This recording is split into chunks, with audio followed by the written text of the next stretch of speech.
Estas histórias foram transcritas por um jornalista de Porto Alegre e contadas nas madrugadas do Parque Harmonia, onde se festeja a Semana Farroupilha com um mês inteiro de festa. Músicas, arrasta-pé, risca-faca, churrascada, muita cerveja e muita cachaça. E quando as festas entram madrugada adentro, também começam as rodas de piadas ao redor das churrasqueiras. E com isso também começam as histórias sobrenaturais. Ou como os caminhoneiros chamam, as mentiras de caminhoneiros. A mula sem cabeça. A primeira história ocorreu há anos atrás, entre as cidades costeiras de Cidreira e Quintão. Era madrugada e foi contada pelo caminhoneiro Tony, também chamado de Toninho. Eu transportava uma carga de bebidas, a maioria era refrigerante, mas tinha também cerveja.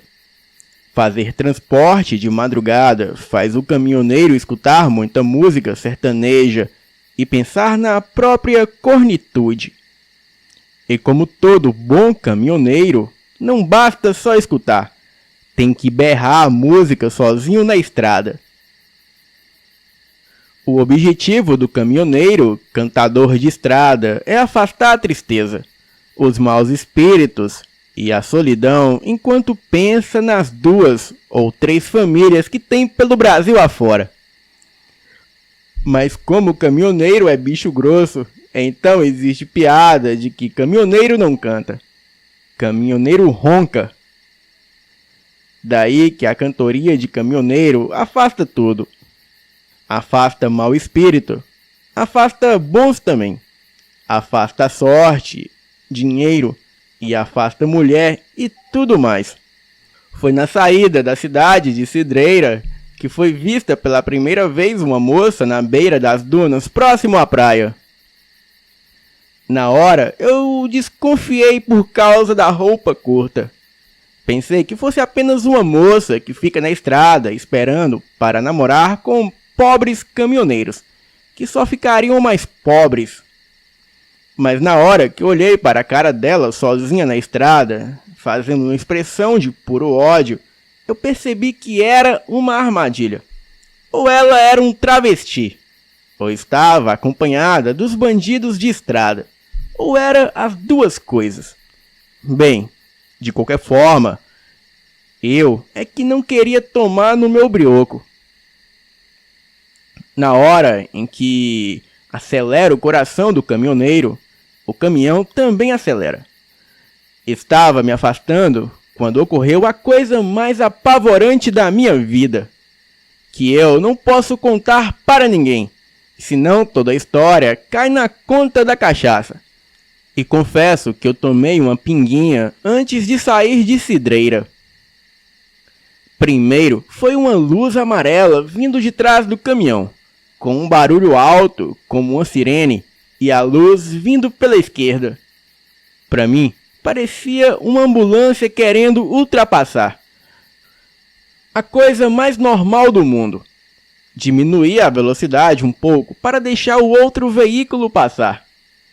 E um barulho alto, como uma explosão, me deu o maior cagaço da minha vida. O caminhão inteiro estremeceu. Na hora eu me lembrei das histórias de caminhoneiros com bandidos acertando o caminhão com os próprios carros. E não deu nem tempo de mais nada. E eu fui atingido de novo pelo mesmo lado esquerdo do caminhão. E quase fui jogado para fora da estrada quando controlei o caminhão. E foi nessa hora que eu olhei pela janela. E na hora eu vi com detalhes o que chamam de mula sem cabeça, ou mula de padre, ou também besta fera. Aquela criatura estava cavalgando ao lado do caminhão e se arremessando com força. Acelerei sem tirar os olhos do bicho. A descrição que eu posso fazer é a de que o seu corpo era como uma mula raquítica que morreu de fome, e toda a parte de cima pegava fogo. Então, Eu corri com o caminhão enquanto o bicho gritava. Ela gritava e soltava fogo em explosões como de gasolina pegando fogo. A gasolina pega fogo de dois jeitos. O líquido faz uma língua de fogo e a parte gasosa faz pequenas explosões com barulhos. E era desse jeito que a bicha perseguia o meu caminhão. O meu caminhão estava a quase 80 por hora, quando aquela criatura me acertou de novo. E foi um barulho que estremeceu todo o caminhão e acertou bem em cima justamente dos meus tanques de combustível. E foi quando escutei os barulhos vindo da minha direita, onde eu percebi que o caminhão saiu da estrada, passou por cima de moitas e caiu em uma vala cheia d'água. Eu não sei quanto tempo desmaiei. Acordei com a assombração batendo forte na minha porta, e eu tinha batido forte de cara na direção. Estava com o rosto coberto de sangue, o nariz quebrado e a metade da cara inchada. Tinha cheiro forte de gasolina e fogo. Estava com dores no pescoço, costas e pernas. E foi então que percebi uma luz forte laranja na minha janela, bem do meu lado. E quando fui olhar, era o fantasma de uma mulher pegando fogo. E foi quando eu entendi que a mula não era só uma assombração. Porém, o fantasma de uma mulher pegando fogo e cavalgando o corpo de uma mula que não tinha cabeça. Antes de pensar em qualquer outra coisa, a assombração se levantou nas patas de trás e começou a acertar a porta do meu caminhão. Ela queria me pegar e berrava muito alto e dava patadas muito forte na minha porta. Tentei sair pela outra porta, mas estava lacrada pelo acidente. Eu tive que abrir a portinha de cima da cabine e escutei os vidros da porta quebrar e chamas queimarem as minhas pernas enquanto eu escapava por cima da cabine. O meu caminhão já estava tomado pelo fogo. E enquanto a assombração tentava entrar na cabine, pensei imediatamente em sair daquele lugar e subir em cima de uma árvore. E foi quando a assombração percebeu que eu não estava dentro da cabine. Então aquilo começou a gritar e saiu cavalgando em volta do caminhão. E foi quando eu pensei que tinha que aproveitar para fugir. E quando a criatura se afastou um pouco, eu desci e comecei a correr para as árvores. Me grudei na primeira árvore, tentei subir, mas não consegui. Não tinha galhos onde me segurar. E eu estava com o dedão do pé quebrado. Ouvi os gritos se aproximando e saí correndo para outra árvore. Tentei me segurar nos galhos baixos, subir, porém não consegui. E podia ouvir os gritos e galopes quando cheguei na terceira árvore, mais baixa. Tentei subir e o primeiro galho que eu peguei logo quebrou. O barulho chamou a atenção da assombração que começou a correr na minha direção. Me agarrei no galho seguinte e comecei a subir no desespero. Cheguei no alto e me abracei como um nenê no colo da mãe. Fiquei absolutamente quieto enquanto podia ver a assombração passar por baixo da árvore. O seu fogo ardia e eu sentia que ela podia me assar vivo se descobrisse onde eu estava. Cheguei a parar de respirar para ela não me ouvir. E em pouco tempo ela se foi, mas eu escutei os seus gritos por hora enquanto eu via o meu caminhão queimar. Nunca pude contar essa história, senão toda a culpa cairia em mim e na cachaça. Eu quase perdi o emprego e nunca mais consegui comprar outro caminhão.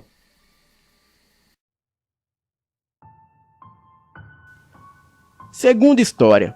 Ela disse que me amava. Sou caminhoneiro há mais de 40 anos. E quando comecei, não existia essas assombrações de hoje.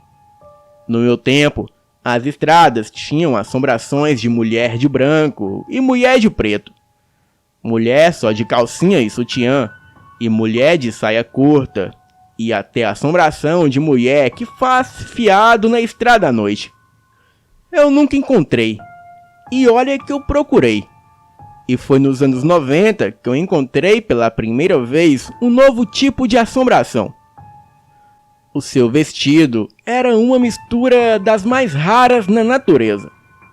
Usava o vestido de um bicho, cujo pai era uma zebra e a sua mãe uma tigra. Só assim para explicar o vestido branco, zebrado e tigrado. Era uma assombração que eu nunca vi antes. E depois do carinho, ela até mesmo disse que me amava. E isso nunca mais aconteceu comigo. Bem, que tipo de assombração era aquela? Ora, era a assombração da mulher do Tico. Terceiro relato. A Onça Negra. Boa noite, o meu apelido é Vitinho. E não vou me identificar mais, senão eu vou apanhar em casa. A onça negra é um animal real, existente no Brasil. É uma espécie própria que eu nem conhecia, até me deparar com uma há anos atrás. Normalmente, é um animal muito bonito, a menos que ela queira te caçar. O que foi o meu caso. Como todo caminhoneiro que se preste, eu também tinha umas namoradas em outras cidades bem distantes do interior.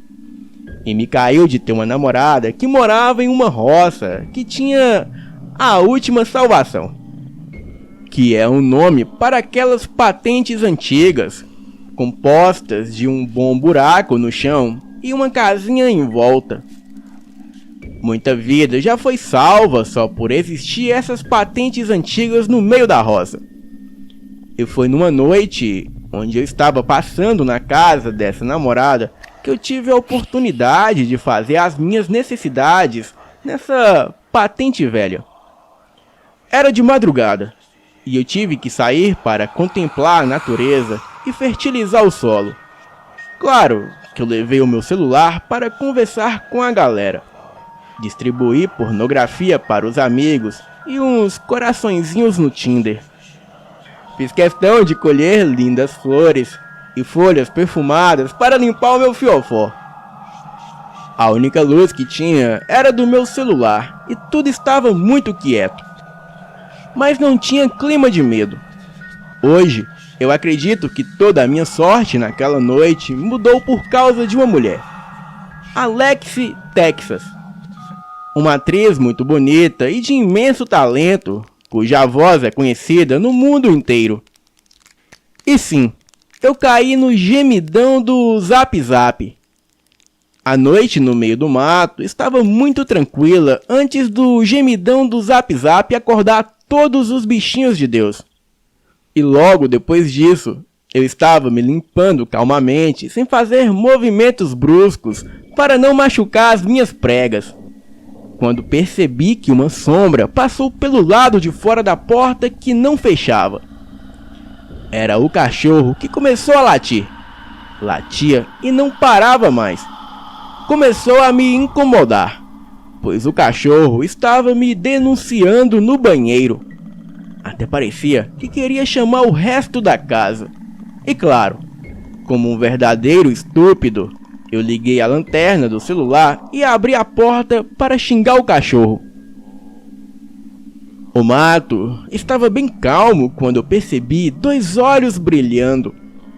Era um gato preto ao longe, que eu achei que era só mais um bicho fofo, que com certeza deveria ter se assustado com um gemidão.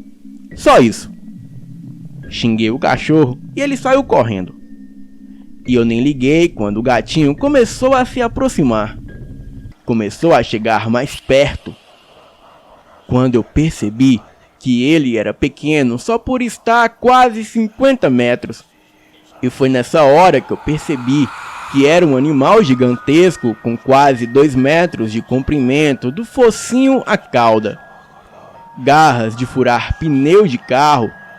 A mandíbula mais forte entre os felinos. Mais forte até do que a do leão e do tigre. presas, capazes de abrir um crânio de macaco, e quase 90 quilos de fúria assassina. E só deu tempo de puxar a porta com força. A casinha de patente inteira estremeceu e quase caiu para trás. A primeira coisa que a onça tentou fazer foi enfiar a pata inteira por debaixo da porta. E as patas de uma onça são do tamanho de um braço humano. Lógico que ela pegou na minha perna e tentou me puxar. A onça era muito forte, tentando me puxar para fora. Tanto que no desespero de puxar as minhas pernas, ela me abriu verdadeiros rasgos. Um dos cortes veio de cima do joelho até os dedos do pé. Pensei comigo, a sorte é que onça não sabe abrir porta. E foi nessa hora que a desgraçada começou a puxar a porta e ela chegou a abrir a porta inteira antes de eu puxar a porta de volta. Era muito desespero, justamente porque eu nem tive tempo de botar as calças de novo. A onça puxou a porta novamente e eu só imaginava se eu iria morrer sem calças. E teve uma hora que o pior aconteceu. A onça bateu na porta com tanta força que a patente inteira caiu para trás. Parecia um jogo de dominó com uma só peça. E toda a casinha de madeira caiu para trás. Bem, imagina o banheiro inteiro da tua casa virando para trás, enquanto tu está sentado na patente. Bem, pelo menos caiu de porta para cima e a onça não conseguia abrir. Como se fosse a tampa pesada do meu próprio caixão. O único lugar aberto era justamente pelo buraco da patente, onde eu podia ver a onça me observando de um lugar onde ela passaria brincando. Claro que me afastei do buraco, principalmente a minha bunda. Imagina se a bicha me puxa pela bunda para me comer? A minha mãe não me criou para isso. E depois de vários minutos de tensão, eu percebi que a onça não iria passar pelo buraco para tentar me pegar. E na hora eu pensei, ora, mas que onça desgraçada, o animal tem dignidade e eu não. O bicho rodeava a casinha e esturrava. Sim, o nome do rugido da onça é esturro, e dava as costas. Eu percebi que era um bicho macho com 2 bolas maiores que as minhas. Parei de chamar o bicho de onça e comecei a chamá-lo de Senhor Jaguar. E finalmente consegui colocar as minhas calças, e não que isso me dê qualquer tipo de dignidade. E fiquei um tempão apavorado, e o jaguar podia facilmente entrar pelo buraco da patente e me pegar. Mas ele não o fazia porque tinha nojo. Bem, não vou entrar em detalhes, mas enchi a mão, passei um monte na cara, nos braços e abri a porta para jogar merda no jaguar e tentar fugir. E depois eu comprava outra dignidade. E quando o bicho me viu todo cheio de merda, ele saiu completamente enojado. Eu aproveitei e saí correndo pela minha vida. E foram os 10 minutos de correria mais apavorantes da minha vida. E foi quando toda a família da moça me encontrou gritando, esbaforido e coberto da cabeça aos pés de merda. Eu só consegui falar a palavra onça, enquanto todo mundo me olhava. E o pai da moça com que eu namorava só me olhou em silêncio e falou com a maior calma do mundo. Bem, meu rapaz, mas onça não fazem isso com as pessoas. Bem, eu nunca mais voltei lá. Pesquisei muito sobre a onça negra e consegui recuperar a minha dignidade depois de anos. E criei um fascínio pelo animal. Quarto relato. Boa noite. Sou caminhoneiro há 30 anos e sou sensitivo. A pessoa sensitiva é a pessoa que é mais sensível ao sobrenatural. O sensitivo é a pessoa que tem mais facilidade de ouvir e ver eventos sobrenaturais. E isso é explicado entre os cristãos, evangélicos e espíritas, assim como entre as religiões africanas como Nação, Umbanda e Quimbanda. E todas essas religiões têm pessoas maravilhosas que me ajudaram muito na vida e tenho um enorme respeito por todas. O sensitivo tem mais facilidade de ver ou ouvir fantasmas e espíritos. E para quem trabalha à noite com transporte ou segurança, o contato com o sobrenatural é uma experiência que às vezes é muito apavorante. Existem estradas pelas quais eu não dirijo à noite por dinheiro algum no mundo. Os primeiros meses em que viajei à noite pelas BRs foi um festival de horrores. Muitas pessoas boas morreram pelas estradas do Brasil sem ter descanso.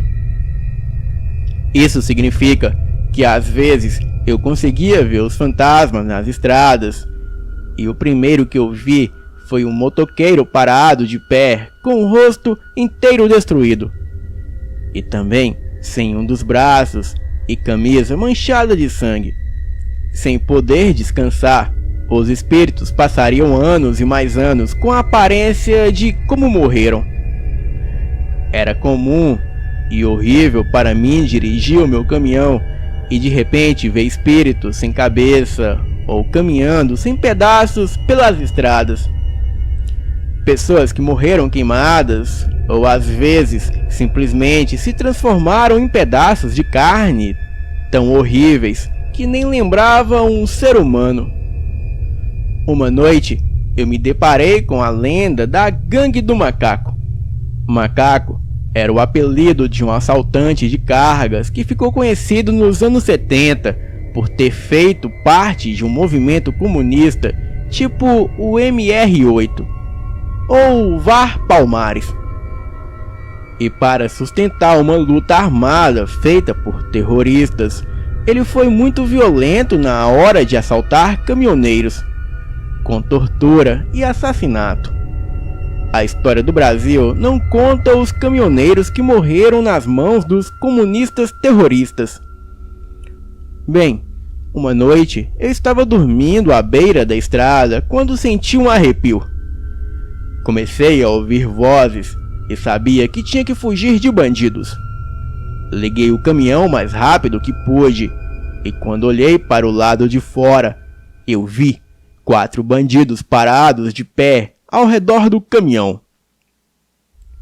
E foi quando eu percebi que todos estavam com marcas de tiros, roupas ensanguentadas e olhando diretamente nos meus olhos.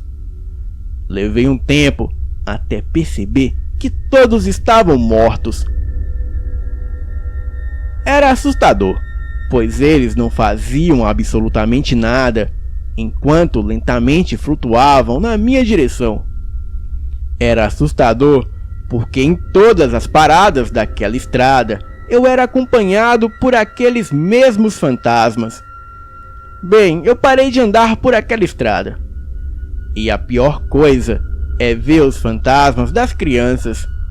Eu sempre choro quando vejo as crianças. E isso mudou depois que eu fiz parceria com outro caminhoneiro para ele dirigir à noite. Em Porto Alegre existe uma grande avenida com diversos cemitérios juntos.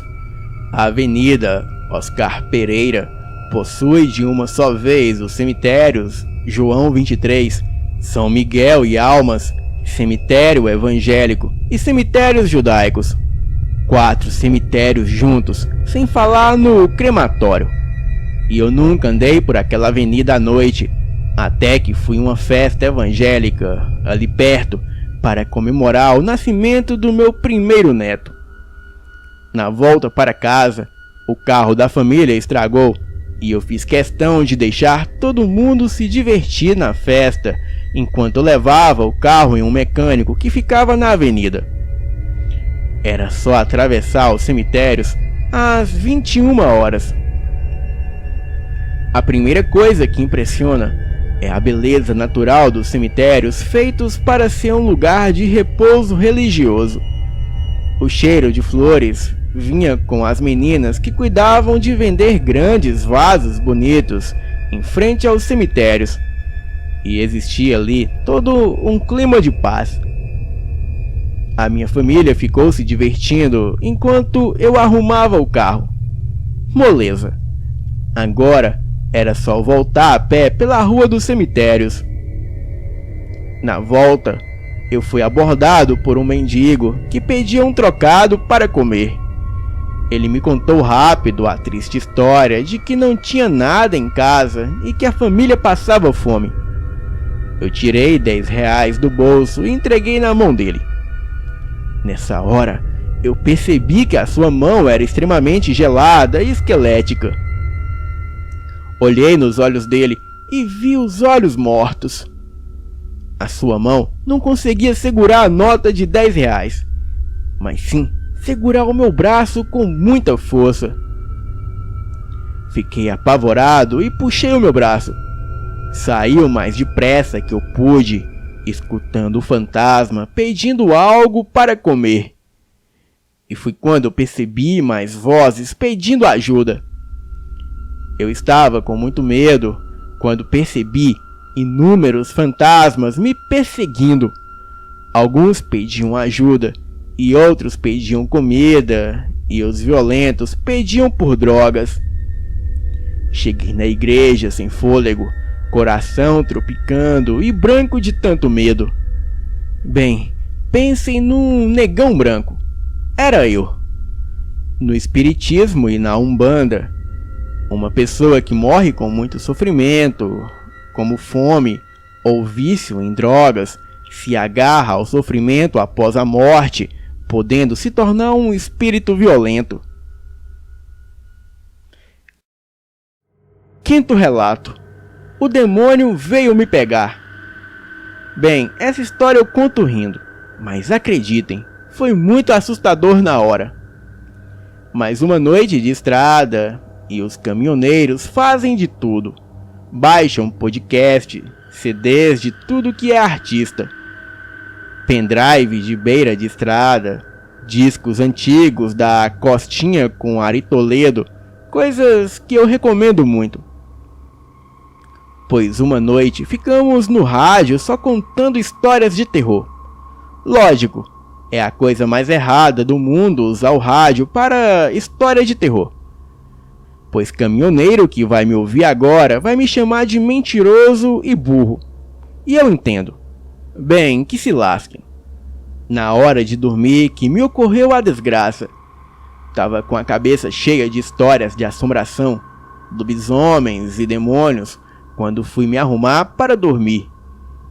Me arrumei para dormir, desliguei as luzes e fui me arrumar no banco.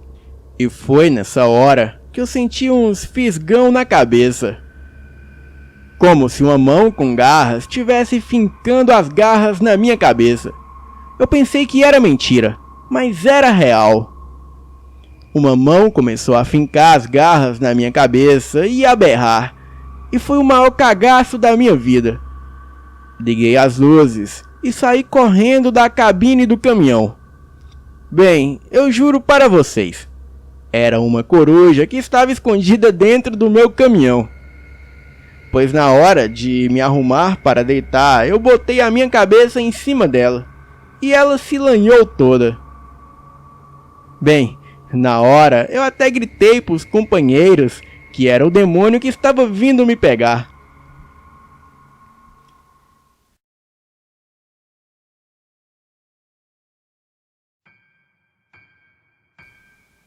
Sexto relato. O terror do boto. O mundo está cheio de demônios aterrorizantes. Vampiros que matam por causa de sangue humano. Lobisomens como encarnação da boa pessoa que perde o controle e ataca até a própria família. E demônios que compram a tua alma.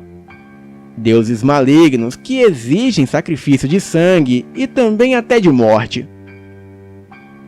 Mas nenhum ser do folclore chega perto do boto brasileiro. O boto brasileiro é o terror das meninas jovens e das mulheres casadas. Bem, eu me chamo Ana Clara, sou caminhoneira há 10 anos. E a minha mentira de caminhoneiro é contar a lenda do boto. Na lenda, o boto se transforma através de magia para visitar os bailes da região amazônica, onde começava a sua onda de terror, chavecando as meninas jovens e bonitinhas. O safadinho normalmente se transforma em um jovem de aparência muito bonita, normalmente comparado a Johnny Depp. E não só pela aparência, mas também pelo imenso talento com música e de interpretar diferentes pessoas. O desgraçado chamava para dançar e começava falando o quanto gostava da música que estava tocando. Falava que era fã do artista e daqui um pouco começava a cantar a música baixinho no ouvido da indefesa vítima. Normalmente, a vítima não resiste até a terceira música antes de beijar o ser mágico. A lenda existe desde antes da colonização brasileira, quando os povos percebiam que em suas festas apareciam índios desconhecidos para dançar e namorar com as meninas. Logo, as meninas engravidam de crianças sem pais, e no horror da cultura de muitos povos, os bebês eram simplesmente abandonados ou jogados nos rios. Nas lendas, as crianças são salvas por duas poderosas deusas. Ceuce, a deusa cujo amor no coração pelas crianças a fez-se comparada a Santa Maria. E Jaci, a deusa da noite e também da lua. Nas lendas, elas cuidam para que todo bebê volte à forma de botinho quando submerso em águas. O boto tucuxi adora degustar das meninas novinhas na região da Amazônia. Foi interpretado no cinema, no filme Ele, o Boto, pelo ator Carlos Alberto Risselli, que aparecia em cena o tempo todo só de cuequinha para roubar o coração da tua mulher em casa. Quem conhece o ator afirma que ele é um homem tranquilo e grande parceiro, não existindo a possibilidade dele mexer com outras mulheres. Afinal, ele é casado com a deusa Bruna Lombardi, cuja beleza oprime qualquer jovem que não faça pelo menos 3 meses de academia por dia. Mas também afirmam que em qualquer dúvida, se a sua mulher olhar para Carlos Alberto Risselli, mate-a e a enterre no jardim. O boto normalmente aparece vestido de branco com chapéu. O chapéu é para tapar o buraco no alto da cabeça por onde ele respira.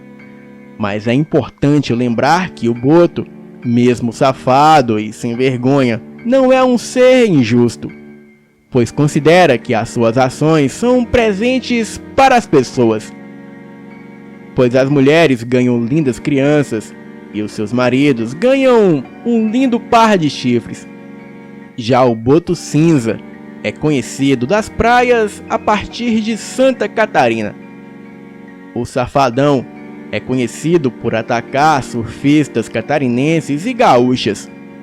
Normalmente, chega pela praia cantando chimarruts no violão e organiza lindas fogueiras atraindo as meninas para fumar um beck. O Brasil é o maior país do mundo a curtir e reproduzir bandas de reggae e de alta qualidade. E até os próprios jamaicanos se apavoram com isso, pois o reggae na Jamaica mal passa em rádio hoje em dia.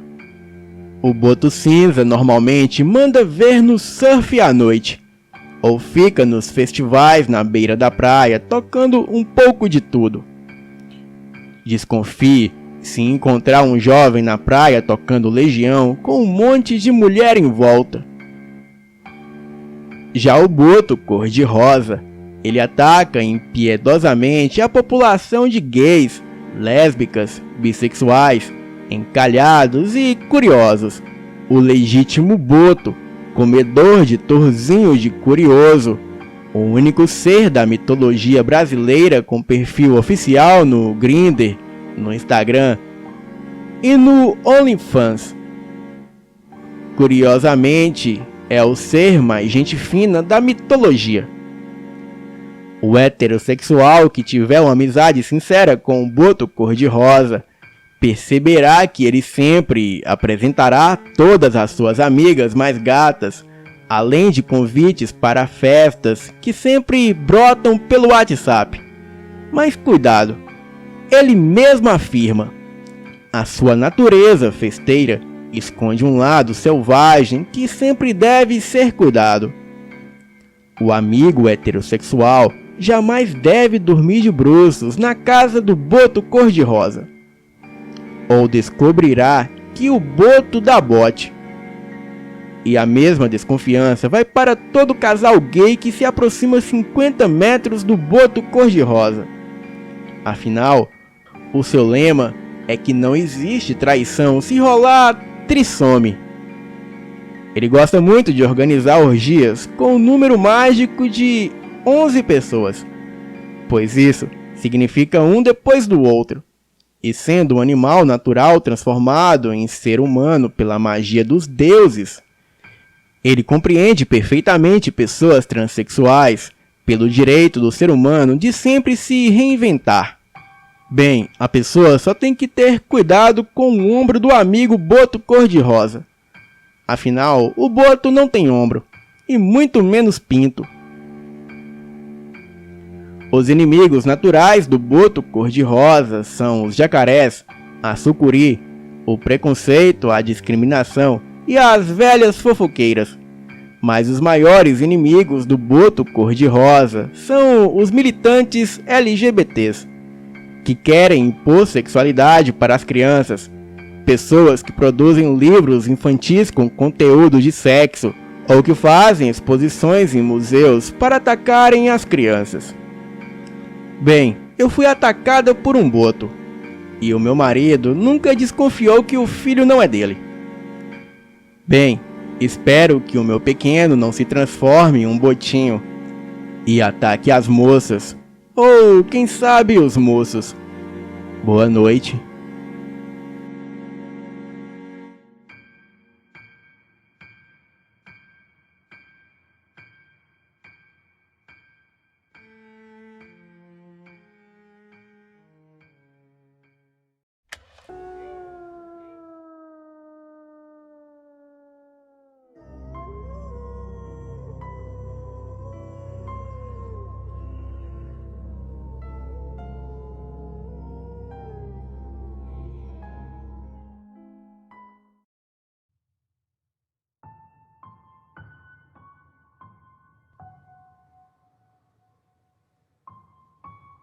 Olá, me chamo Jailson. Moro na cidade de Caruaru, em Pernambuco. Tenho um avô que mora na divisa da Paraíba e Pernambuco. Eu era acostumado a ir para lá no ano de 2014. E eu sempre ia para lá. Mas no ano de 2014 aconteceu uma coisa que jamais esqueci. Eu tinha apenas 14 anos e fui para lá passar as férias de escola no final do ano. Os meus pais foram me levar, porém, no mesmo dia eles voltaram. Em uma quinta-feira, chegou um vizinho dele assustado pela manhã. Era por volta de 5h30. E naquela região, todos se acordavam cedo, para tirar leite de vaca, moer ração para os gados, etc. Aquele vizinho chegou dizendo que foi caçar durante a noite. E durante essa caça, ele se deparou com um cachorro negro, de olhos amarelos. Ele disse que esse cão negro olhou para ele e saiu disparado para dentro da mata. O vizinho disse que enquanto esse bicho corria, dava para se escutar os uivos dele. Ele disse que logo em seguida correu para o seu cavalo que estava amarrado na cerca e voltou para casa. O meu avô, que nunca acreditou nesse tipo de coisa, logo riu e disse que ele deveria ter visto outra coisa ou estar bêbado e pensar que viu um lobisomem. O meu avô logo deu as costas e foi cuidar do seu gado. Eu, como sempre gostei de ajudar, fui também ajudá-lo, e logo anoiteceu.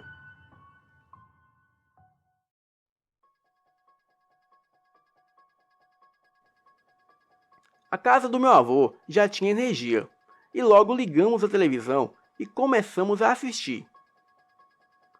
Quando foi por volta de 23 horas, o meu avô se levantou, desligou a televisão e fomos dormir. Bem, a noite se passou normal. Pegamos no sono e por volta de 2 da manhã, acordamos com os bichos agitados. Um dos cachorros do meu avô, que era da raça Pitbull e muito bravo, começou a latir como se estivesse querendo botar alguma coisa para correr. O meu avô logo pensou que se tratava de um ladrão, querendo roubar um dos seus bezerros, ou até mesmo uma de suas galinhas. Ele pegou a sua espingarda e me chamou para ir com ele, e me deu um revólver 38. Eu, muito inocente, peguei 2 lanternas e fomos atrás. O meu avô soltou o cachorro, e o cachorro saiu disparado para uma árvore que tinha no terreiro. Peguei a lanterna e coloquei em direção da árvore. E quando foquei, deu para ver aquele cão negro dos olhos amarelos. Aquela criatura tinha os caninos para fora, orelhas pontiagudas e as suas pernas eram tortas na parte do joelho. Confesso que o meu corpo não foi nem para frente e nem para trás. O meu avô estava olhando em outra direção. Ele disse que me chamou 3 vezes. E eu ali, travado com aquela coisa olhando para mim. O meu avô, quando percebeu a criatura, ele não teve dúvidas e meteu bala naquela aberração. Me lembro que um dos tiros pegou nele, e logo em seguida pudemos ouvir aquele uivo de dor daquela fera. Aquilo pulou da árvore e saiu disparado para a mata, que tinha logo em frente da casa. O cachorro saiu desesperado atrás daquela fera, mas não conseguia alcançar, por causa da cerca de madeira. Daí em diante não conseguimos dormir, até porque só estava nós 2 em casa, e ele morava sozinho.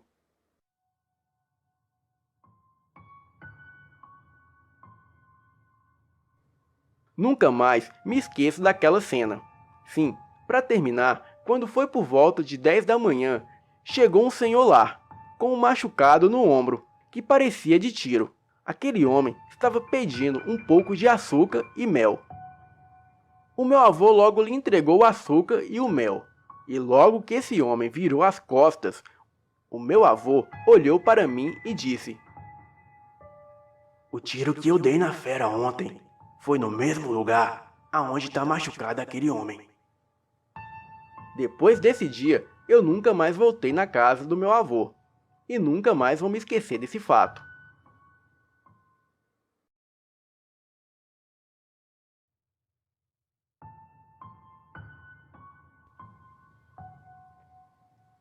Olá, eu estava vendo alguns vídeos na internet e me deparei com alguns relatos no seu canal, e decidi contar o meu também. Me chamo Jonathan e sou de uma pequena cidade no interior do Ceará. Não quero contar o nome da cidade pelo fato da cidade ser pequena e aqui as pessoas falarem demais. Enfim, o que vou te contar neste relato aconteceu comigo em 2005, na mesma cidade onde moro, aqui no Ceará. Eu, nesta época, trabalhava como vigilante noturno de uma funerária. Na verdade, eu não era vigilante somente dessa funerária.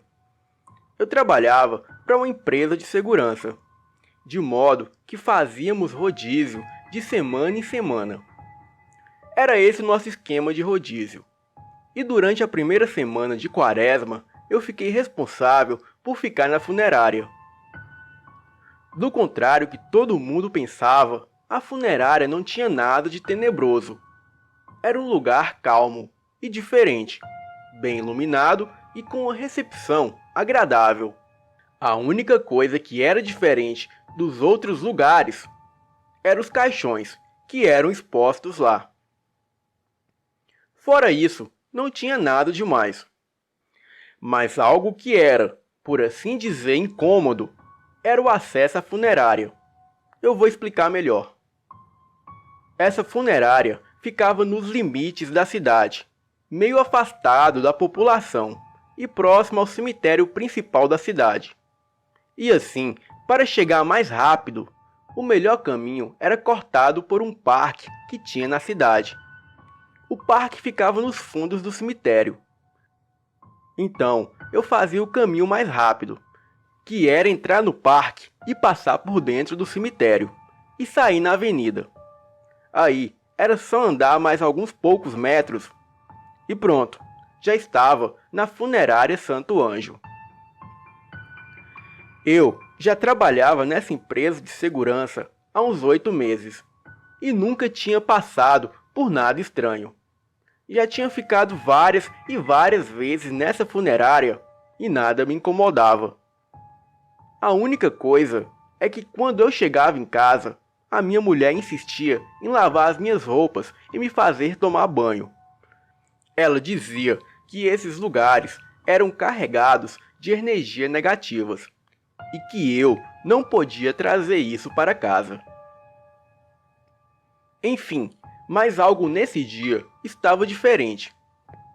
Era quarta-feira de cinzas, e eu recebi o memorando que na semana seguinte eu iria para a funerária Santo Anjo. E na hora que li o memorando, eu fui tomado por uma sensação ruim. Algo me incomodava. Um frio correu o meu corpo da ponta dos pés até o último fio de cabelo. E pela primeira vez, eu senti medo de ir para aquele lugar. Tentei não dar importância para aquilo. Eu tinha uma criança pequena de 7 anos de idade para cuidar, uma esposa linda e delicada, e precisava de grana para terminar de construir a nossa casinha, e não poderia me dar o luxo de dispensar o serviço. E mesmo com essa sensação ruim na mente, eu não disse nada a respeito. Continuei o trabalho. Mas não suportei o incômodo, e no primeiro domingo da quaresma, eu, a minha esposa e o meu filho fomos à missa. A pregação daquela missa foi sobre a força de Deus e a sua proteção para com os homens, e tudo mais. O nosso padre era um senhor de idade. Deveria ter por volta de 65 anos, se não me engano. Ele era muito divertido e descontraído e muito sábio, como poucos nesse tempo são. No final da missa, eu o chamei no canto e lhe contei tudo que estava acontecendo. E ele me chamou na sacristia para conversarmos. Logo o acompanhei até a salinha da sacristia, e o padre foi logo dizendo: Meu filho, a funerária que você me contou que vai trabalhar amanhã é aquela ali perto do cemitério da saída da cidade? Eu, olhando para o padre com uma cara de estranheza e medo, respondi: Sim, padre, é aquela mesma, mas nunca me aconteceu nada lá não. Só dessa vez que eu tô sentindo essas coisas. O padre puxou uma cadeira e se sentou, coçou a cabeça e, olhando para um velho armário no canto da sacristia, ele continuou dizendo: Eu tinha uns 14 anos, meu filho. No meu tempo, aquilo ali era só mato. A cidade era pequenininha. E assim, eu era um menino novo, desobediente. E foi aí, numa sexta-feira de quaresma, que eu desobedeci o meu pai. E fui para uns pés de manga, próximo daquele cemitério. Fiquei lá com 2 dos meus amigos comendo manga, goiaba e essas coisas de planta da mata. Matamos alguns passarinhos, assamos e comemos lá mesmo. E acabamos perdendo o horário. Quando demos conta, já era mais de 6 horas da tarde e o sol já estava se pondo. Chamei os guris para irmos embora. E foi quando vimos um homem vir em nossa direção correndo. Ele vinha correndo muito rápido e fazendo uns barulhos estranhos, gritando e suava muito. E quando ele passou por nós, ele gritou para que fôssemos correndo para casa. A gente, muito assustado, saímos correndo para nossas casas. Naquela noite, uma coisa nos visitou.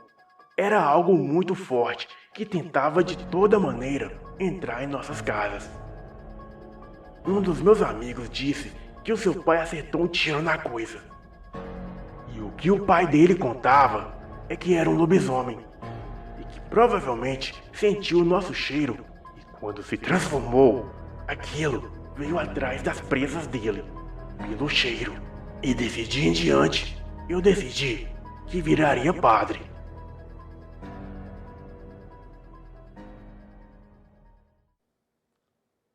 Eu acabei rindo da cara do padre.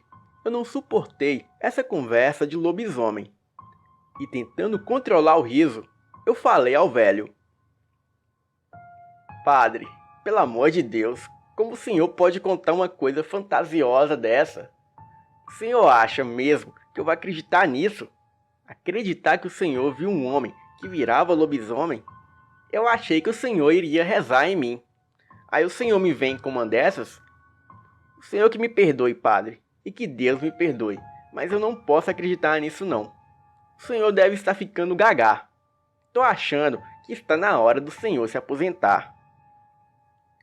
O padre se levantou em um tom sério e logo me respondeu: Você me respeita, rapaz. Eu sou padre, não sou suas raparigas, não. Eu vou lhe dar a bênção e pedir perdão a Deus por você, mas que essa falta de respeito não se repita. Eu logo me aquietei com a reclamação do padre. Ele parecia levar fé no que estava falando. E mesmo assim, sem acreditar na história dele sobre lobisomens, eu abaixei a cabeça para receber a bênção. E o padre começou: Senhor, aqui está seu filho. Pai do céu, dê a ele a sua proteção. Que ele saiba que o Senhor é por ele e que ele não está só. Maria Santíssima, dê ao seu filho a sua luz, paciência e que ele seja servo fiel, como a senhora foi. E que São Jorge, o matador de bestas, dê a ele a coragem de Miguel. Que São Cristóvão dê a ele a sabedoria de poder fazer as escolhas certas.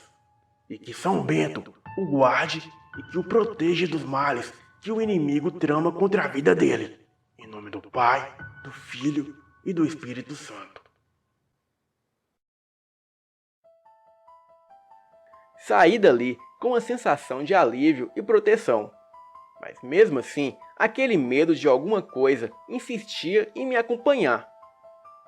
E eu logo senti que algo estava prestes a dar errado.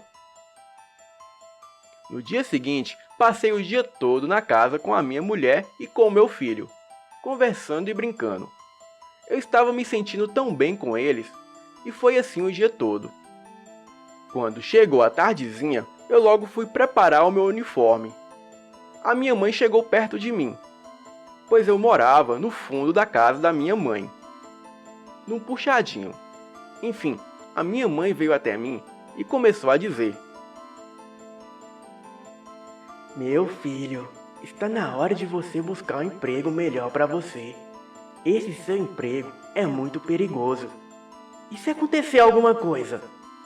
Não tô reclamando de você morar comigo não, mas é que você precisa de uma vida melhor para cuidar do seu filho e da sua esposa. Sem falar que eu estou com um aperto tão grande no coração que você nem imagina. Mas eu não vou lhe atazanar não. Eu, enquanto dobrava o meu uniforme e sem olhar para minha mãe, eu respondi: Mãe, eu não vou ficar nesse emprego para sempre. E mesmo assim, para eu trocar de emprego, eu tenho que primeiro encontrar outro. Mas mesmo assim eu vou pensar nisso. Quando me virei para falar com ela, ela não estava ali. Eu estava ali sozinho. Então gritei por minha mãe e ela gritou de volta lá do portão de saída da casa. E foi aí que eu percebi que eu não estava falando com a minha mãe. E logo fiquei neste pensamento de que algo havia falado comigo. Será que eu estou ficando louco? Eu poderia ter imaginado isso por conta dos sentimentos que eu estava experimentando. Poderia ter sido só o meu subconsciente com medo de alguma coisa. Mas mesmo assim, o medo tomou conta de mim. E naquele dia, eu cogitei em não ir para o trabalho. Mas quando vi a minha esposa e o meu filho na porta daquela kitnet, eu decidi ir. E nem o diabo me impediria de dar um futuro melhor a eles. Logo entrei para casa e fui jantar. Era por volta de 18 horas, quando o sol estava se pondo. Eu estava em cima do horário de chegar na funerária, mas não encontrava o meu crachá e a minha arma. Eu estava bem agoniado, e depois de uns 40 minutos procurando, e já muito nervoso, o meu filho me perguntou se eu tinha olhado em cima da geladeira.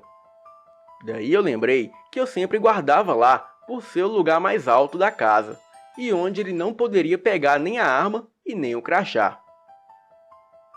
E assim que olhei, de fato estavam lá.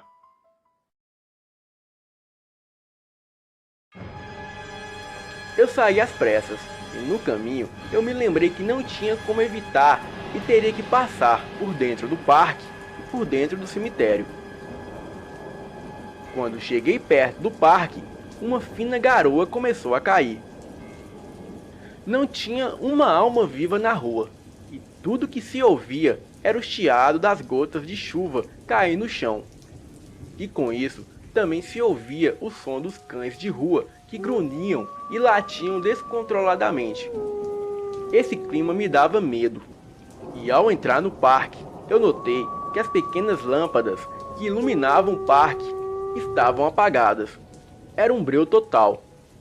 As árvores se balançavam com o vento e faziam um barulho tenebroso. E a pouca luz que ali havia, vinham das frestas nas árvores, que deixavam a luz da lua passar e iluminar alguns lugares. E é claro, o lugar também se iluminava pela luz dos trovões. Logo acendi a lanterna e, tremendo, entrei na floresta do pequeno parque. A cada passo, eu tremia cada vez mais. A sensação de que alguma coisa me rodeava constantemente era muito clara.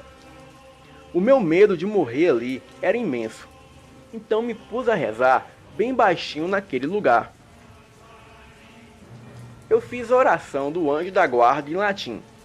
A minha avó que havia me ensinado quando eu era pequeno. A minha avó era uma dessas beatas da igreja. Ela sabia muitas rezas. O pessoal dizia que a minha avó era uma ótima rezadeira, que sabia de muitas coisas. Ao chegar no portão do cemitério, eu ouvi um uivo alto e um grunhido que parecia ser de algo que veio direto do inferno. O meu corpo gelou e eu fiquei ali paralisado. E com o resto de coragem que me restava, eu me virei. E no portão que vinha da floresta do parque, eu vi um demônio de pé me olhando. Era um bicho forte e alto. O que estava ali, os meus olhos puderam ver claramente, graças a um relâmpago que clareou todo o local. Naquela hora, eu pude ouvir a voz da minha mulher, a voz do meu filho e da minha mãe. O que os meus olhos viam era inconcebível. Era um animal de uns 2 metros que estava de pé. Os joelhos pareciam ser ao contrário, e a boca era cheia de dentes que pareciam brilhar. O animal parecia carregar traços de cachorro com raiva. Uma espuma descia pela sua boca. Ele rosnava muito, e os seus olhos estavam vermelhos como o próprio inferno. Aquilo parecia olhos de um ser humano com conjuntivite. Eu fiquei paralisado, enquanto do outro lado da rua, o vigia que ficava na funerária durante o dia me gritava. Eu nem conseguia entender o que ele falava. Eu sabia que se eu tirasse os olhos daquela coisa, seria o meu fim. Mas por algum motivo, aquela coisa não havia me atacado ainda. A criatura parecia se divertir com o meu medo, tipo um gato que brinca com um inseto. E eu me sentia um inseto. Se aquilo quisesse me dar um fim, era bem fácil. Então, eu decidi que o enfrentaria. Saquei a minha arma e dei 2 tiros na sua direção. Ele se desviou de um tiro, correndo de 4 patas como se fosse um cão negro gigante. Mas o segundo tiro acertou e ele urrou alto. A chuva que antes era apenas uma garoa, agora se tornou uma chuva torrencial. Um forte odor de cachorro molhado, com coisa podre, tomou conta do ambiente. Eu corri em direção à funerária e me atirei para dentro, enquanto o outro rapaz, assustado, sem entender nada, trancava as portas. Moço, pelo amor de Deus, o que está acontecendo? Primeiro você não me responde quando eu te chamei. Aí depois ouvi sons de tiro e agora você entra aqui como se alguém tivesse tentando te matar? Eu, com os olhos arregalados, me ergui e recarreguei a arma e puxei o rapaz de perto da porta. Apaguei as luzes e contei a ele o que eu havia visto. Não deu tempo nem do rapaz duvidar. Ainda olhávamos para a rua quando vimos aquela coisa saltar de dentro do cemitério e correr em direção da porta de vidro e investir com força contra a porta. O rapaz, que era mais novo do que eu, começou a se assustar e dizer que aquilo não era possível.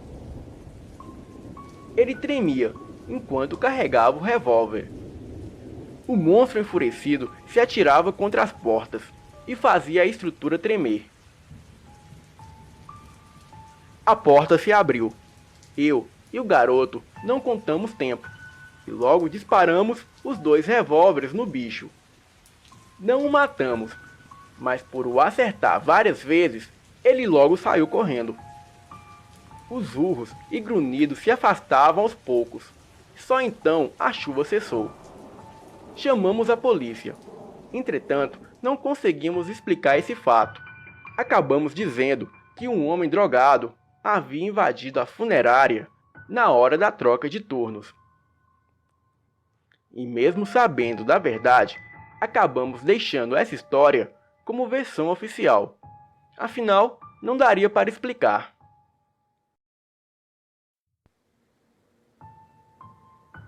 Sabe, Luciano, o clima mais tranquilo e mais frio da chácara em Santo Antônio do Descoberto vai ser bom para você. Os seus primos vão todos estarem lá. As suas tias e tios. E os seus avós também. Vai ser muito bom para você conhecer mais alguém. A minha mãe falava enquanto arrumava a minha mala. Eu estava ali, sentado, olhando para ela e pensando que a última coisa que eu queria era estar com um monte de parente que eu não gostava. Isolado em um mundo sem celular, sem computador e sem meus jogos e filmes.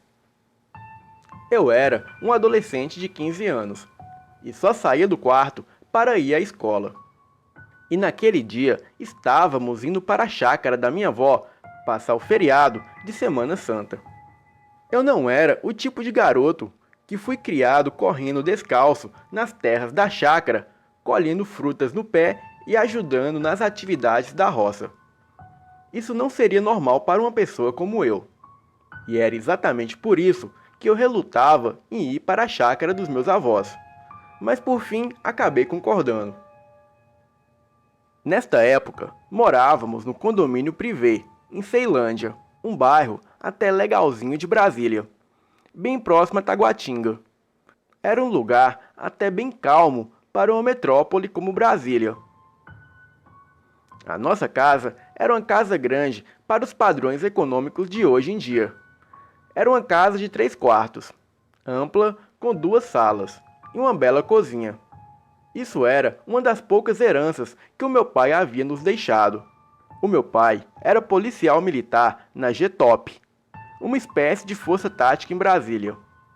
Ele morreu numa operação de rotina em que um bandido trocou tiros com a guarnição.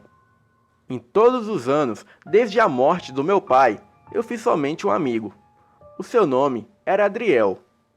Era um menino que estudou comigo desde os 13 anos. Ele era insuportavelmente insistente. Provavelmente por isso, ele virou meu amigo. No dia em que a minha mãe decidiu que iríamos para essa chácara, eu contei a ele, e ele perguntou se poderia ir junto. Eu disse sim, claro, sem nem perguntar nada para minha mãe. Eu sabia que ela deixaria. Além do mais, isso acalmaria a minha mãe quanto à desconfiança de que eu seria uma pessoa solitária e triste. O Adriel postou um status com a frase: "Um tchau para quem vai passar o feriado no meio do mato." E em seguida eu respondi que eu iria. Ele se prontificou a ir comigo.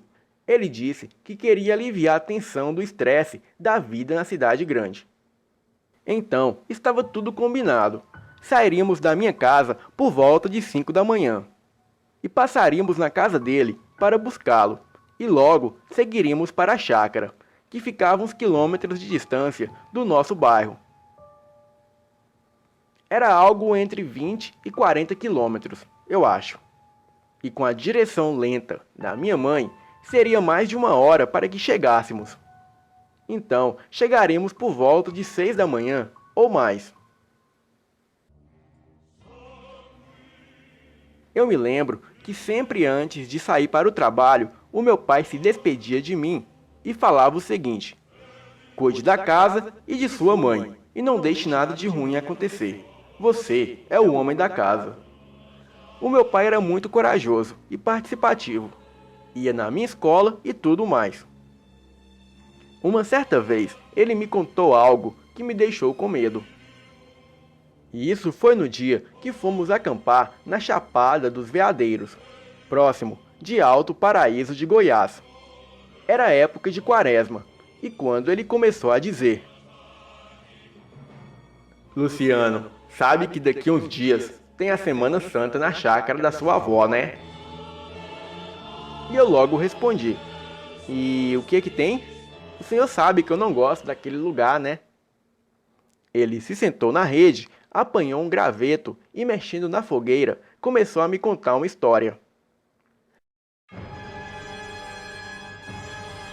"Sabe, eu tinha uns 17 para 18 anos, quando conheci a sua mãe.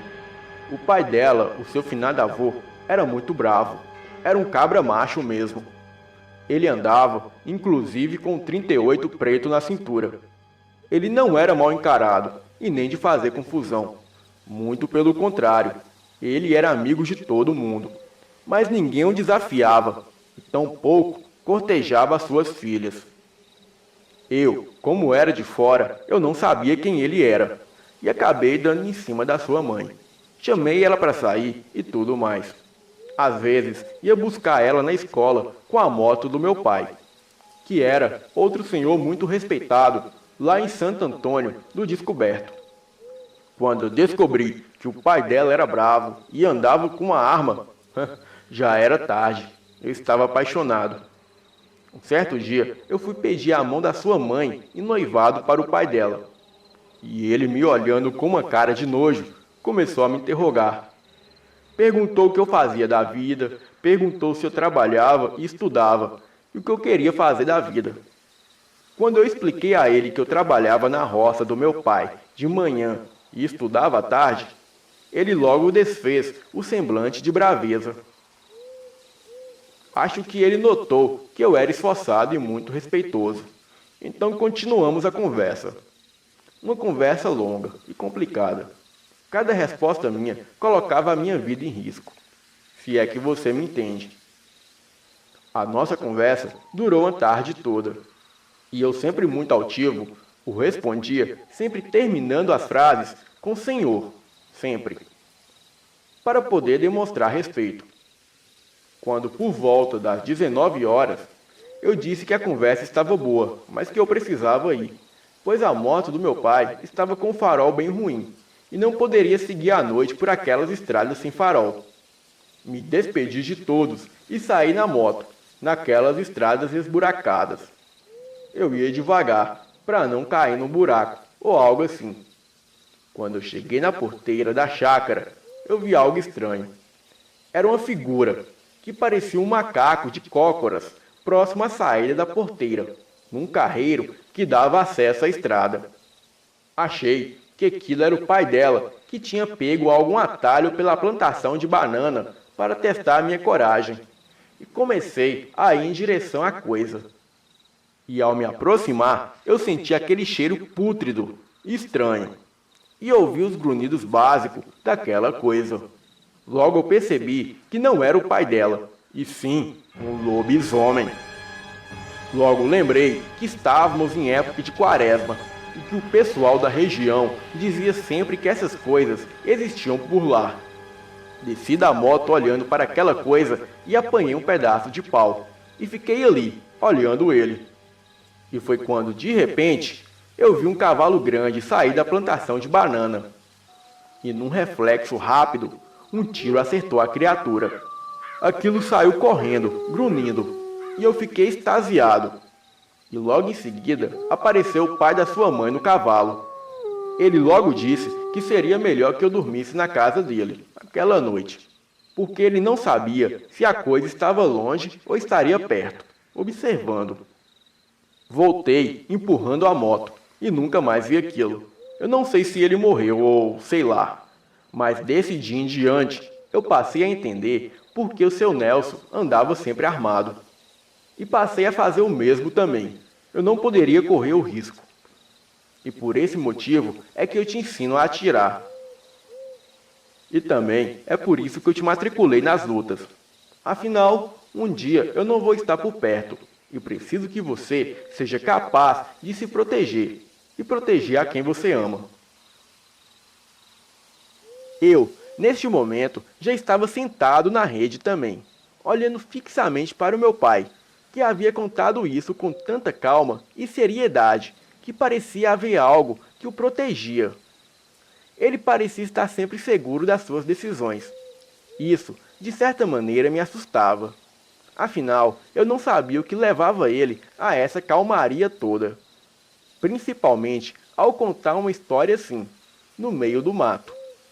E além do mais, num período de quaresma. E logo eu disse: o senhor está falando isso para me assustar? Só porque estamos em época de quaresma e estamos no meio do mato? O senhor quer me botar medo, para poder contar essas histórias para os meus tios. Vamos dormir, pai. O senhor não conseguiu me botar medo.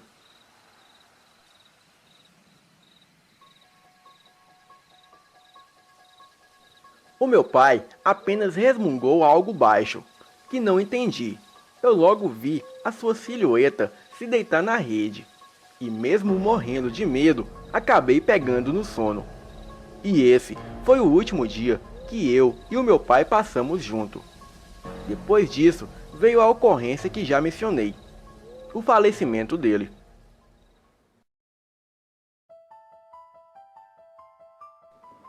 Bem, voltando à minha viagem para a chácara dos meus parentes, eram por volta de 4 da manhã quando eu acordei. O quarto estava totalmente escuro, e uma garoa leve caía lá fora, deixando a casa toda muito fria. Eu olhava para uma fresta da porta do quarto que dava para o corredor da casa. A pouca luz que entrava por aquela fresta era suficiente para enxergar se havia algum movimento na casa. Eu olhava como se sentisse que algo estivesse para acontecer. E foi dito e feito. Depois de uns 2 minutos olhando, eu vi o que parecia ser uma silhueta humana, caminhando no corredor. Eu achei que seria a minha mãe, e levantei rapidamente e abri a porta do quarto para lhe dar bom dia. Mas assim que abri a porta, eu logo percebi que não havia ninguém na casa. Caminhei lentamente pelos corredores, até chegar na cozinha. Apanhei uma das facas de cortar carne, que estava sobre a pia. O meu medo de um invasor era claro. Caminhei pela casa, checando as portas e janelas. Tudo estava trancado. Então, para terminar de conferir, Eu fui até o quarto da minha mãe, abri a porta devagar e vi que ela dormia tranquilamente. E mesmo com a sensação de estranheza, eu retornei à cozinha e guardei a faca novamente.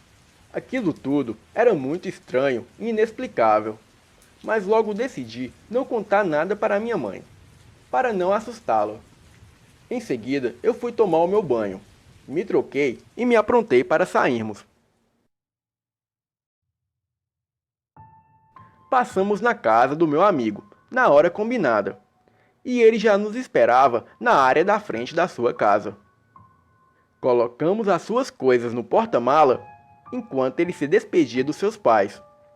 Eu me sentei no banco de trás para ficarmos juntos na viagem e podemos conversar um com o outro durante a viagem, sem distrair a minha mãe.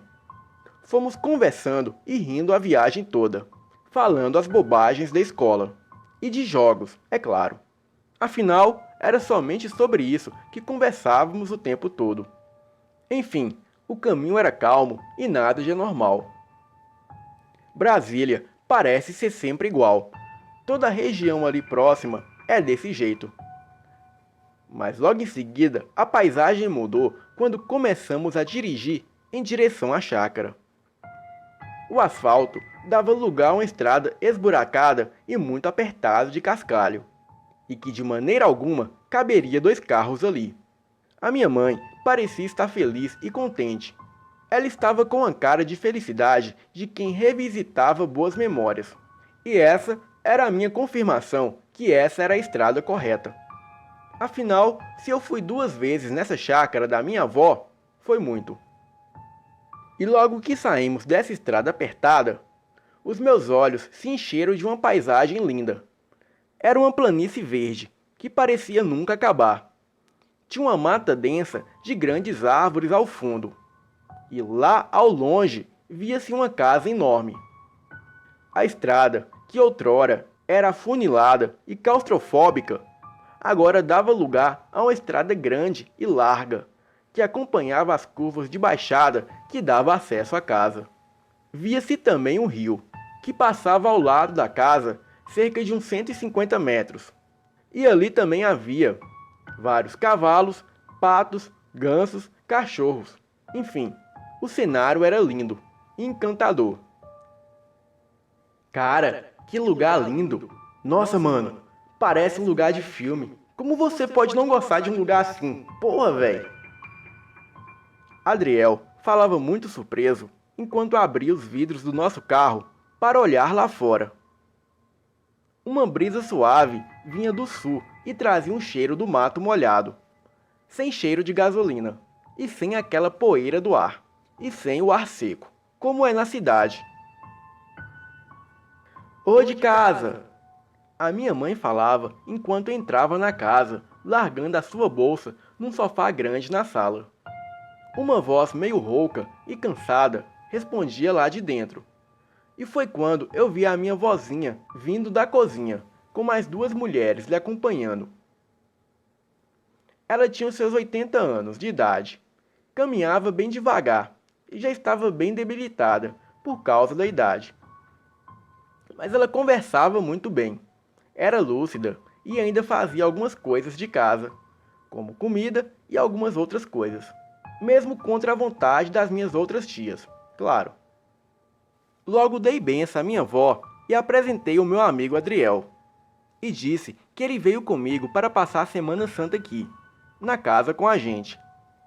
A minha avó riu e disse que era muito bom ter gente em casa.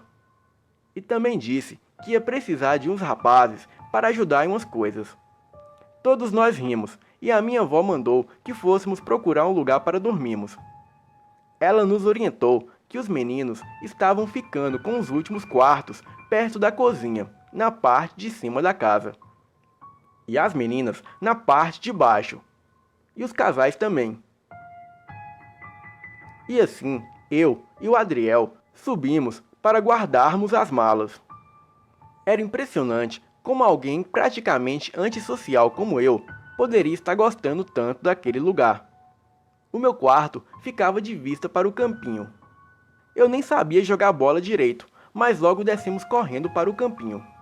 Eu era muito perna de pau, mas algo estava diferente em mim. Eu me sentia livre, feliz, não sei exatamente por quê. Os meus primos estavam jogando ali no campinho. Eles logo disseram que eu teria que ficar num time e o Adriel em outro. E assim concordamos e fomos jogar. Eu era muito desengonçado, por ser alto e ter as canelas finas. Eu tinha uma certa dificuldade em jogar a bola direito. Mas aquilo era tão divertido que as técnicas não estavam mais em julgamento. Depois de algum tempo, a minha tia logo gritava da varanda para que fôssemos almoçar. E assim, todos voltamos correndo, apanhando os nossos almoços e nos sentamos na varanda lateral. A simplicidade de tudo ali era novo para mim, mas essa simplicidade nos cativava, e não demorou muito para as conversas começarem. Enfim, depois de muita conversa, comemos e cada um lavou seu prato. Isso era a regra da casa para reduzir o trabalho para as minhas tias, e consequentemente a minha avó. Ficamos ali por mais umas 2 horas sentados na varanda conversando, contando piadas e rindo. O Adriel, que era metido a piadista, estava fazendo sucesso com as minhas tias e tios, especificamente com uma das minhas primas, que havia se interessado por ele.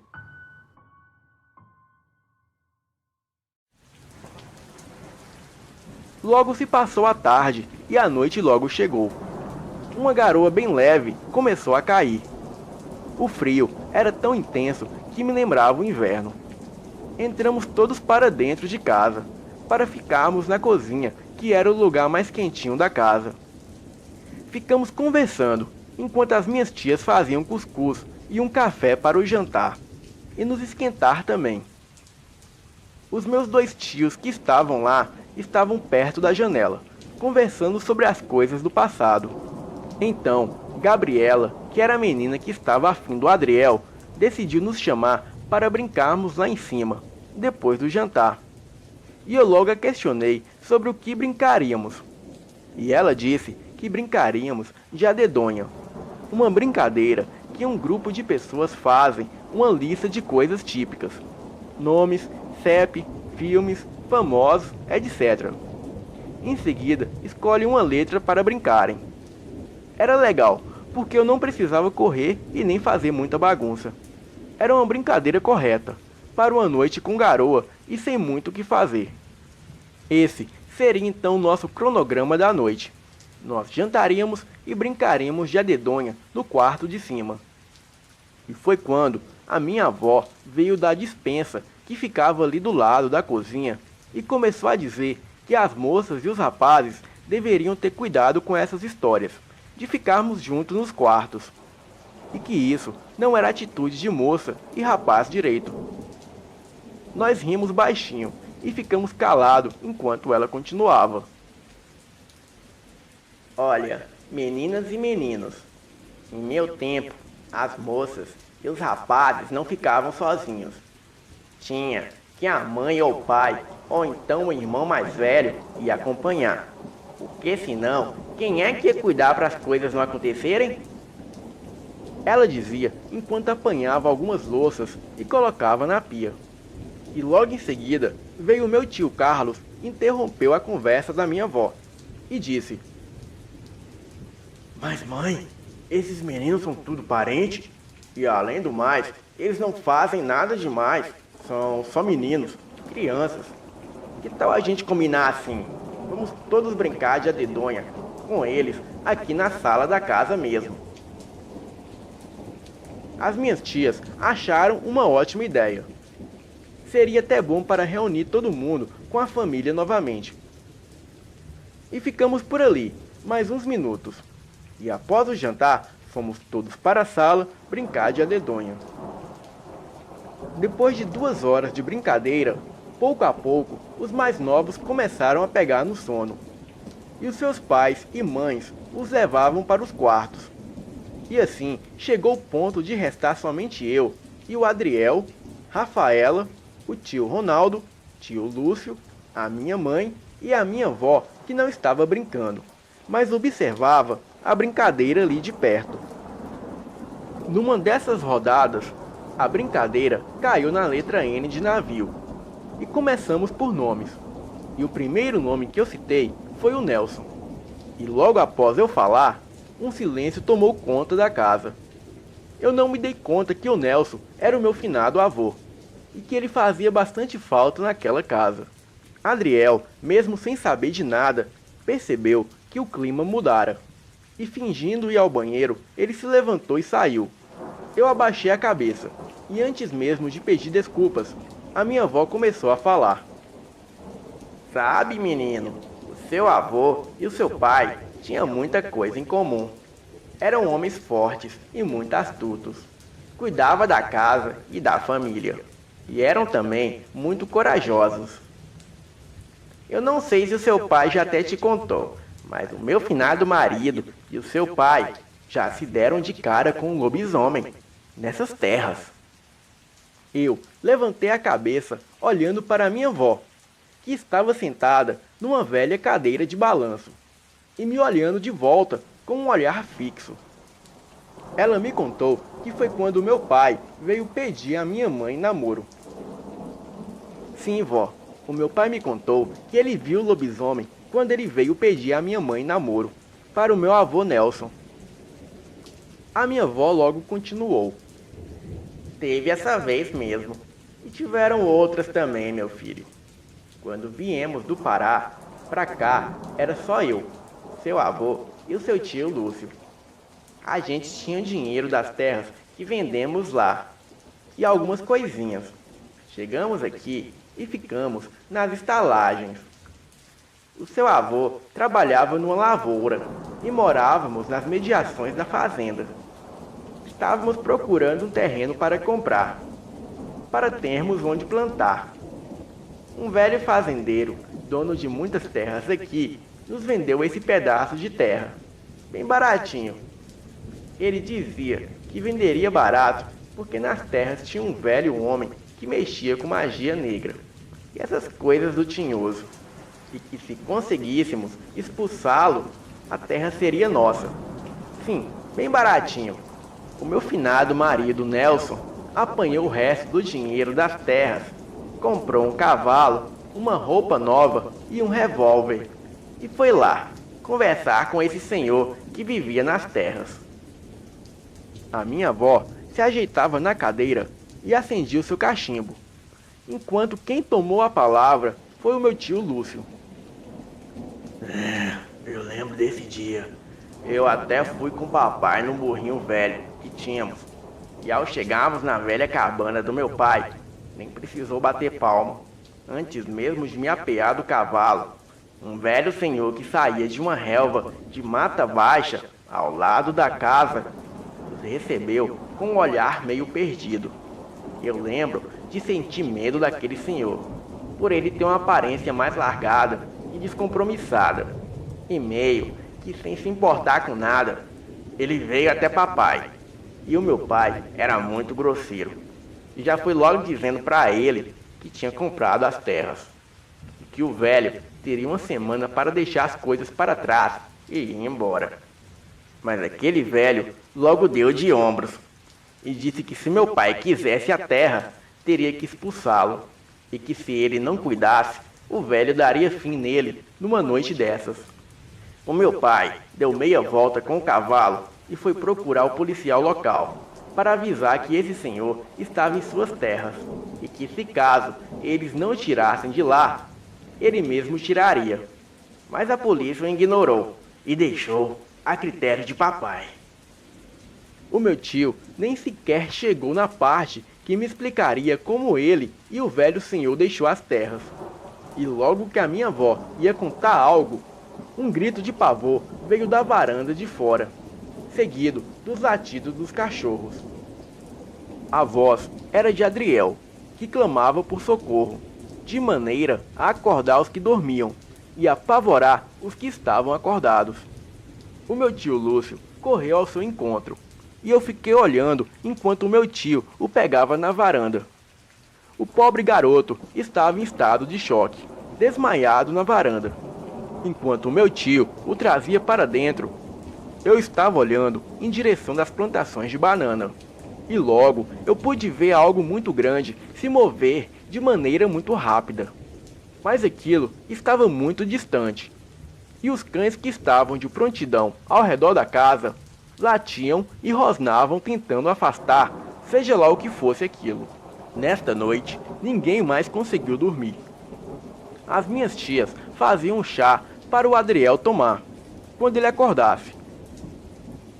A minha avó estava no cantinho da sala, de joelhos, de frente ao seu oratório. Os meus tios estavam nas janelas, olhando e vigiando, acompanhando os cachorros que corriam de um lado para o outro de maneira altiva e sempre alerta. O clima era tenso. Eu ficava ali do lado dele, o olhando e temendo que algo ruim acontecesse. E por volta de 4 horas da manhã, ele acordou. Se sentou na cama, enquanto todos nós o olhávamos surpresos e preocupados. A minha tia lhe ofereceu um chá de erva doce, para ele se acalmar do susto. O povo logo se acalmou e se aquietou, pelo menos as mulheres, e foram para os seus quartos, enquanto eu, ele e a minha avó ficamos na sala. E assim que percebi que estávamos a sós, o perguntei o que havia acontecido, e ele me respondeu: Cara, eu nem sei te explicar o que diabos era aquela coisa. Eu percebi que vocês iam falar algo de família. Uma coisa aí, só de vocês de família. Então eu vim para a varanda. Fiquei de pé, encostado na coluna do canto, perto da porta da cozinha. E foi quando, depois de uns 5 minutos, eu vi uma coisa grande, de olhos vermelhos, sair dos bananais. Mas a coisa nem tinha me visto ainda. Aquilo ia bem devagar no rumo de um desses bezerros. E logo em seguida eu aticei os cães para pegar aquela coisa. Eu fiz isso achando que era uma raposa ou um lobo, sei lá. Quando os cães fizeram menção de atacar a coisa, ela se ergueu como um homem. Cara, aquilo era imenso. Imenso! Tinha uns 2 metros. Mas eu acho que nessa hora aquilo me viu. A minha voz acabou e o meu corpo tremeu. Eu senti um cheiro de coisa morta. E quando eu dei por conta, ele vinha correndo em minha direção. Ora de pé e ora de 4, como um animal. A minha única reação foi gritar e depois disso o medo foi tão grande que eu apaguei. Eu não sei por que ele não me atacou. Também não sei por que ele não me viu antes. E nem sei por que ele correu. Eu só sei que eu quero ir embora daqui. Eu não sei o que era aquilo. E não sei quem é e nem o que quer. Mas aqui eu não fico mais.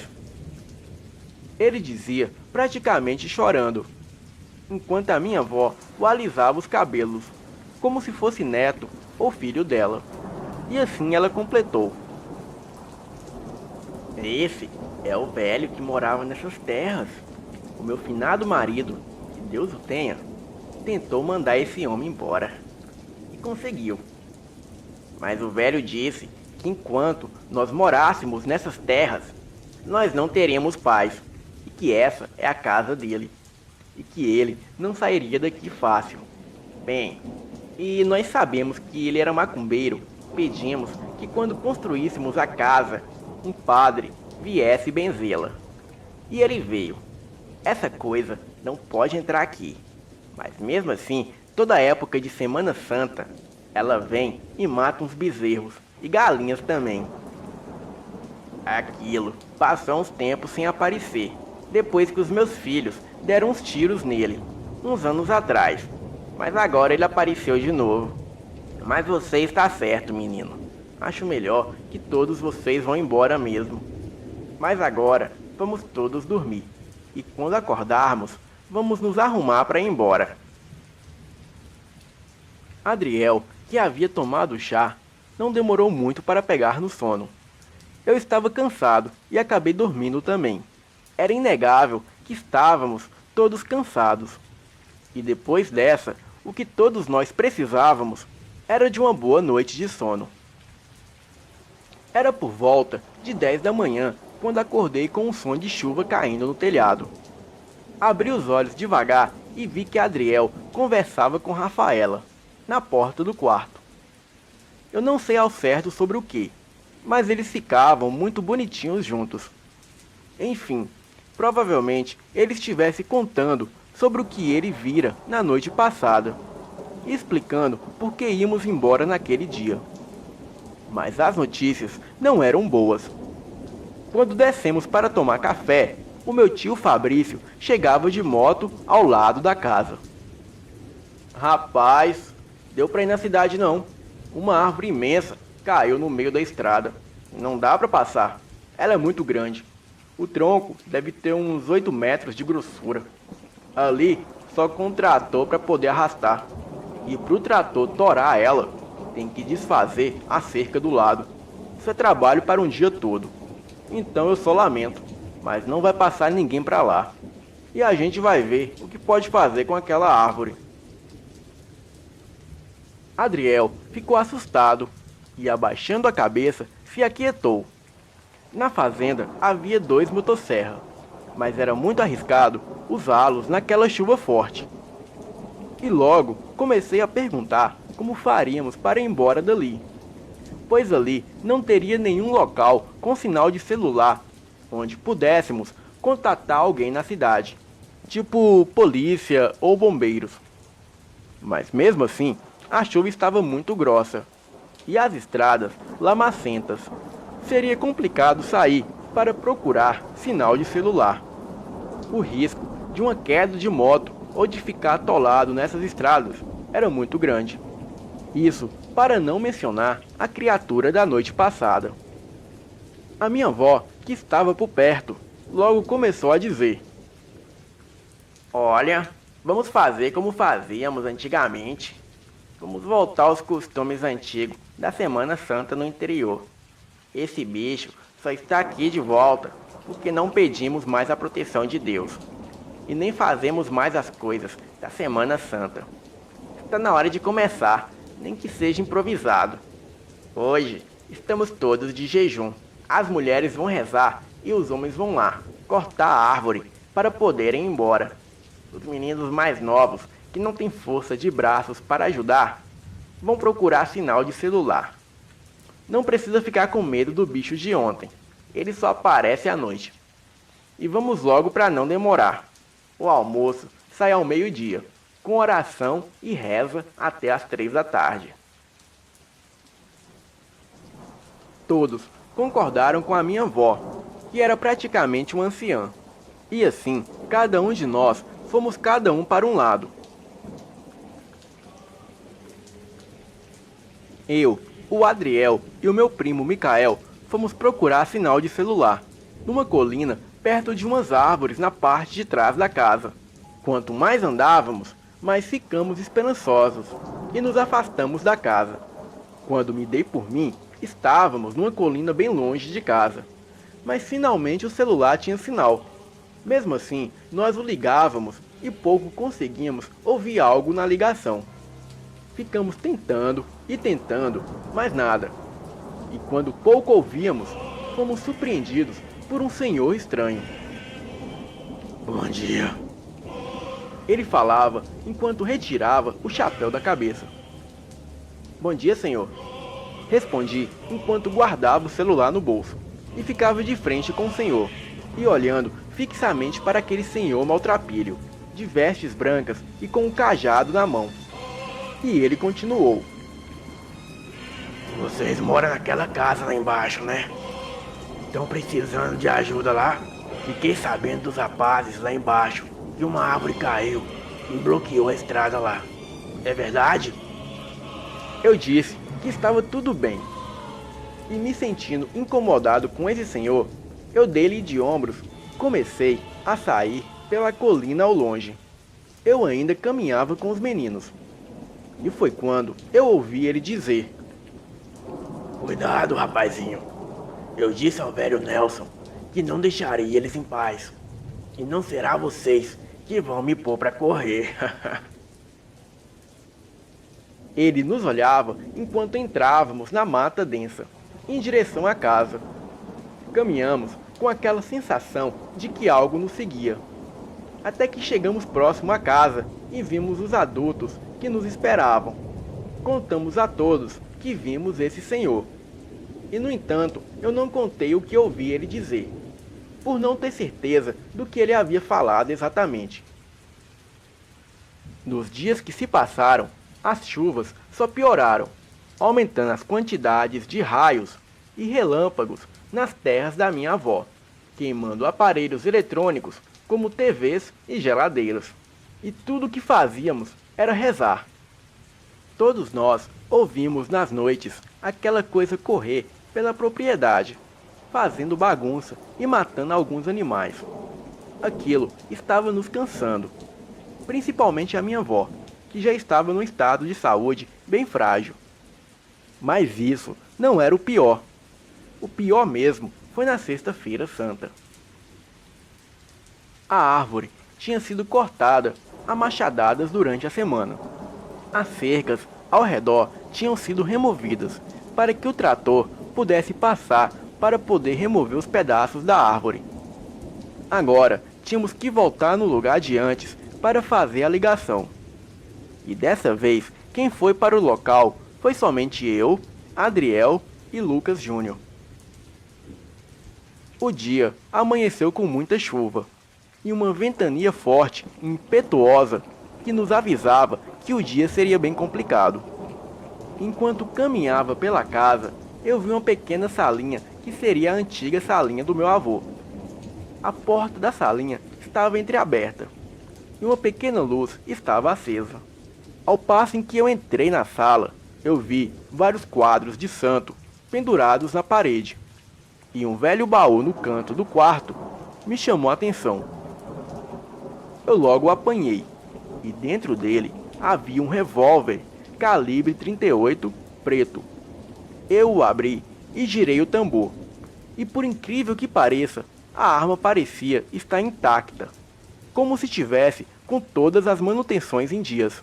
Enfim, dentro desse mesmo baú havia 4 munições. Era um tipo de bala diferente, eram bem mais pesadas e com os projéteis de um material claro, parecido com prata. E logo eu descobri que aquilo era um revólver para matar lobisomem. O meu avô poderia ter usado para espantar o bicho com meu pai da última vez que ele veio nas terras dele. Coloquei as munições no tambor, armei a trava e coloquei na cintura. Coloquei o baú de volta no lugar.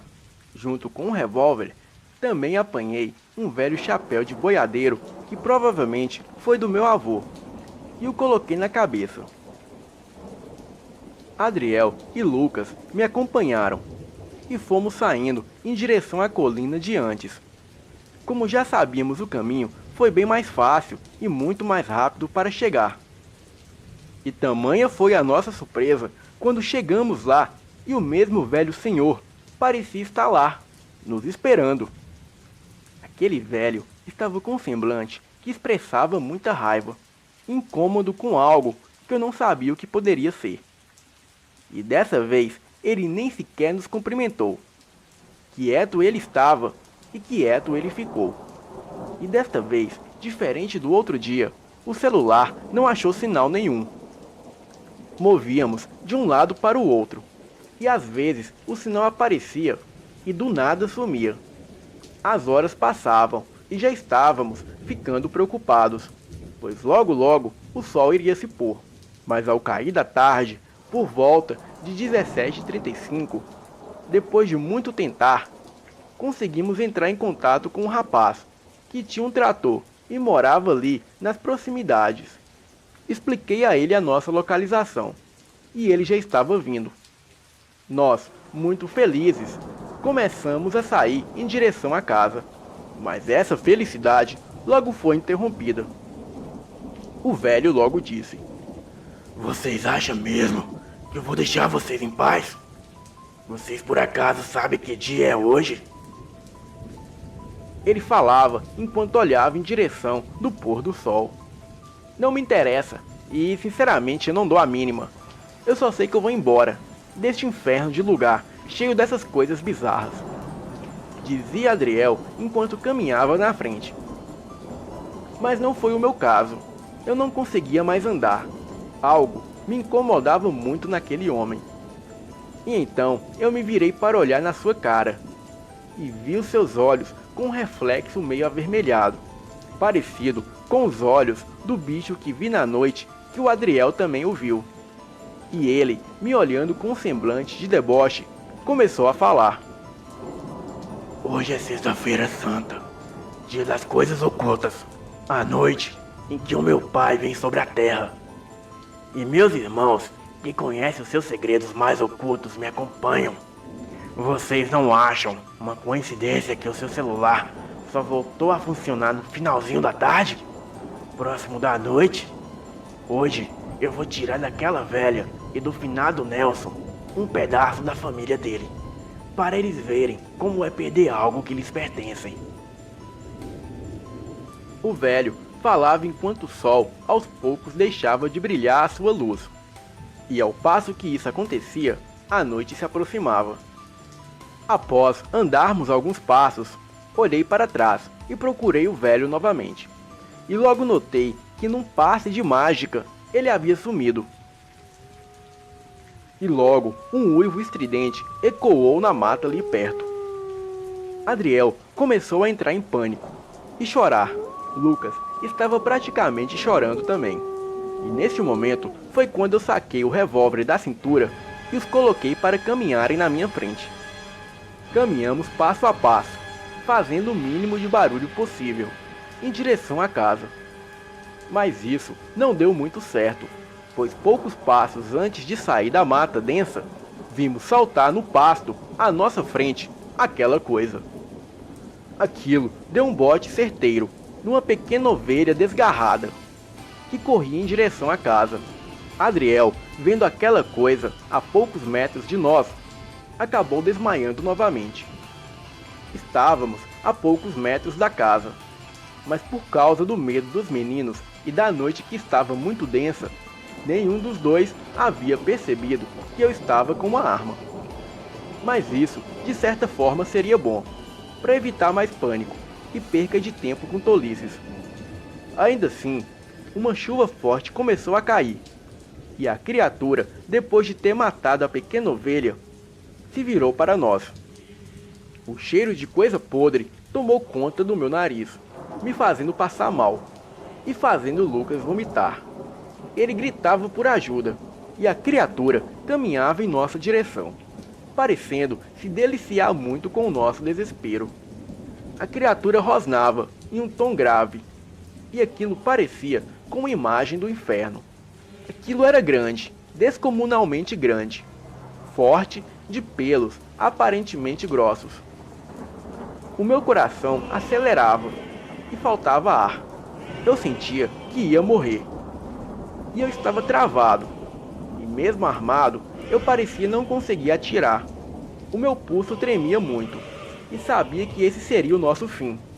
E foi quando um flash de luz muito forte, vindo da estrada, iluminou a criatura. E isso só me aterrorizou mais ainda, pois pude ver claramente as feições da criatura. Os pelos eram marrons, meios ruivos, olhos vermelhos e a boca cheia de dentes pontiagudos. A saliva escorria enquanto aquilo esmagava os pedaços da ovelha.